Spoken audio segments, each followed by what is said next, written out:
Hello, c'est Guillaume, ingénieur en finance de marché. La fin de l'année 2023 approche avec un CAC 40 qui a dépassé les 7500 points. Alors, est-ce qu'il est cher ou pas en cette fin d'année?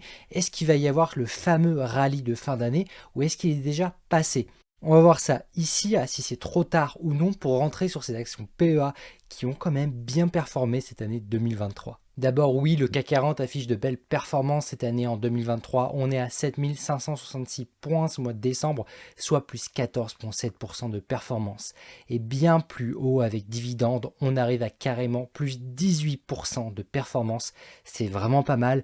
C'est sûr que ça surperforme le petit livret A. Ici, pas de doute là-dessus, le risque à rémunérer ses investisseurs sur le CAC cette année. Alors, pour comprendre si pour ces 2 dernières semaines de l'année bien entamée de 2023, on aura un rallye de fin d'année ou pas, il faut jeter un coup d'œil à la macroéconomie pour comprendre quelle est la tendance du marché en ce moment. Et oui, la semaine dernière a été clé sur les marchés avec le dernier rendez-vous de l'année de la Réserve fédérale américaine mercredi dernier et de la Banque centrale européenne jeudi dernier, qui ont toutes les deux maintenu leur taux directeur à 5,50% et 4,50% respectivement. Alors peut-être que tu me diras, oh les taux sont hauts, c'est pas terrible, l'argent coûte cher, ça paraît cavalier d'investir dans cet environnement, des taux plus hauts plus longtemps, oui, mais voilà, tu le sais, les marchés évoluent le plus souvent en anticipation. Et ici, c'était plutôt les discours qu'il fallait regarder et écouter du coup de Jérôme Powell pour la Fed et de Christine Lagarde pour la BCE. Donc voilà, en les écoutant, qu'est-ce qu'on voit? C'est que dernièrement, ils ont conforté cette tendance de renormalisation de l'inflation core annuelle qui tombe à 4% aux États-Unis et 3,6% en zone euro. Et oui, le fait qu'ils appuient sur ce discours et qu'ils commencent à avoir de l'espace, les banquiers centraux, pour du coup commencer à suggérer des baisses de taux qui pourraient se profiler pour l'année prochaine en 2024, oui, des baisses de taux, ça dit coût des liquidités qui serait moins élevé, avec un potentiel retour de l'envie de certains investisseurs d'aller chercher du rendement sur actions supposé quand même plus intéressant que le taux 10 sans risque qui eux baisserait. Donc voilà, si on regarde de plus près les États-Unis avec un taux de chômage à 3,7%, une croissance à 5,2%, la Fed ici a des raisons pour être confiante dans un scénario d'atterrissage en douceur aujourd'hui. Donc voilà, les marchés anticipe désormais des taux qui baisseraient fin de premier trimestre 2024 aux États-Unis. Alors que côté Europe, zone euro, le chômage reste à 6,5% en zone euro avec un bon 7,4% en France et surtout une croissance qui se fait plus que désirer. On est à moins 0,1% en Europe avec la France qui est aussi à moins 0,1%.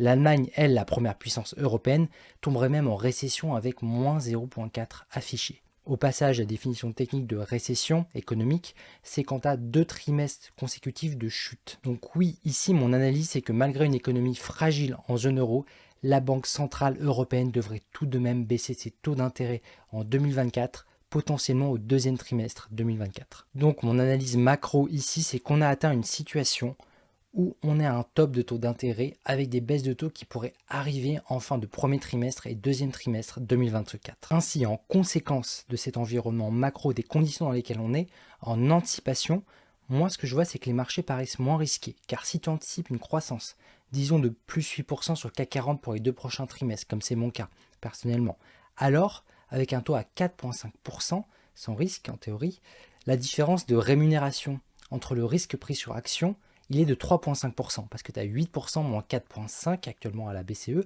ça fait 3,5% de différence. Alors que si tu anticipes que les taux baisseraient, disons en 4 fois 0,25%, 25 BP, ce qui donnerait une baisse du coup de 1%. Donc un taux directeur futur supposé qui passerait de 4,5% à 3,5% en zone euro. Alors à ce moment-là, le risque sur action est mieux rémunéré dans le futur. Donc en anticipation, en théorie, on passe de 8% au moins 3,5%, ce qui ferait 4,5% d'écart.